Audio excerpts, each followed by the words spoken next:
human brain. Much too complicated to be understood by the human brain. Repressed memory, total recall, déjà vu, all found here. And all basically unexplainable.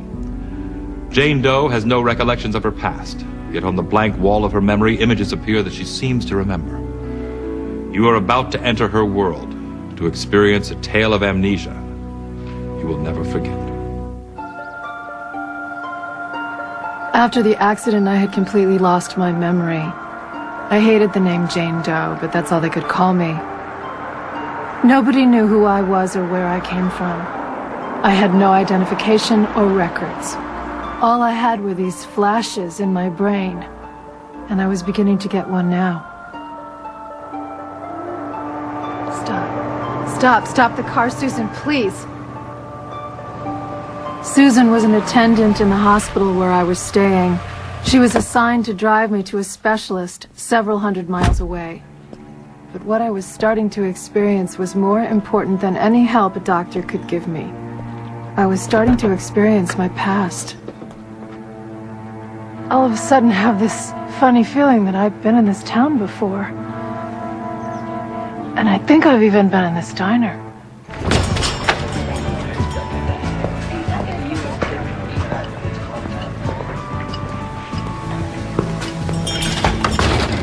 Well, it certainly is quaint.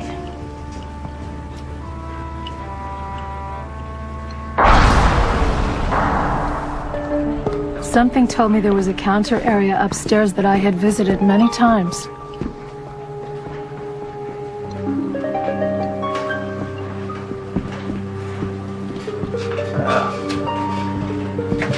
Good afternoon, ladies.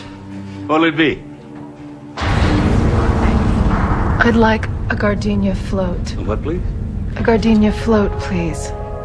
With extra whipped cream. Kind of fancy for this place. 2 scoops of ice cream, root beer, and some nuts sprinkled on the top, and it's served in a dish that looks like a flower. Now, in all the years I've been here, I've never heard anybody order a gardenia float.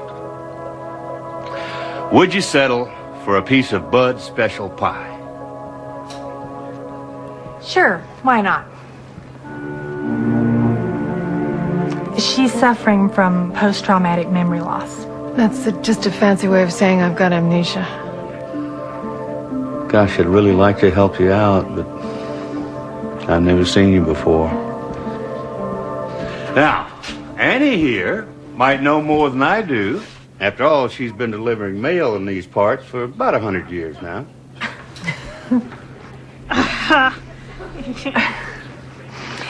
Why don't you talk to her while I go freshen up in the ladies' room? Oh, it's just past those 2 booths. Take a right and a left, and it's across from the jukebox. That's exactly right.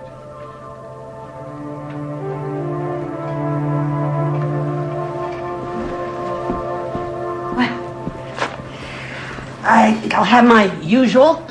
Lemonade with 2 sugars. How'd you know that? Did you used to buy lemonade from a little girl on Spring Street? Spring Street, that's part of the I-90 interstate. That's been gone for years.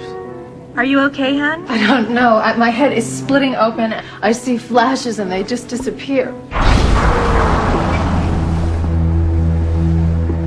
What is it? This table. There's something special about it.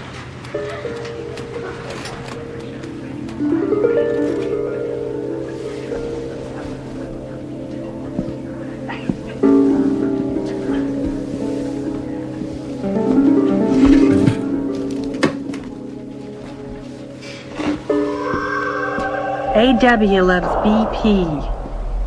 What does that mean? Do you know those people? I don't know, but it sounds familiar. BP is Billy Palmer. They said he was in here all the time.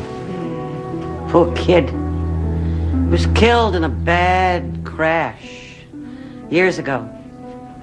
He was on his way to elope. It had happened on the bridge outside of town. Maybe around midnight. Yeah. Is the cemetery still across the road in St. Mary's Church? Hasn't moved. Come on, Susan. Thank you.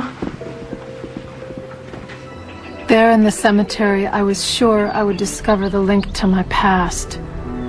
I stared at the headstone of Billy Palmer, praying that it would open some closed door. Who was he? I felt if I stood there long enough, it would become clear.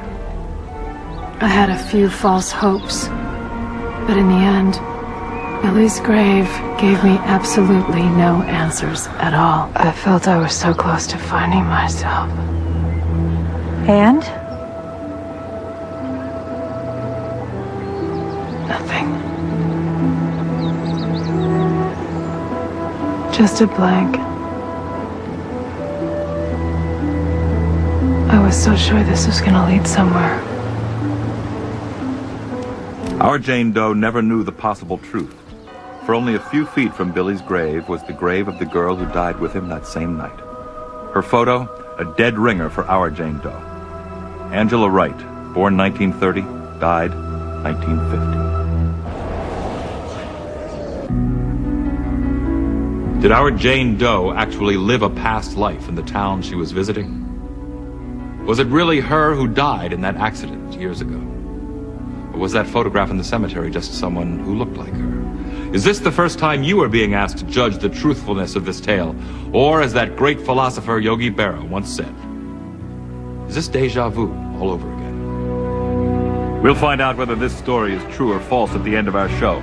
Next, spontaneous fires invade a home on Beyond Belief. Fact or fiction?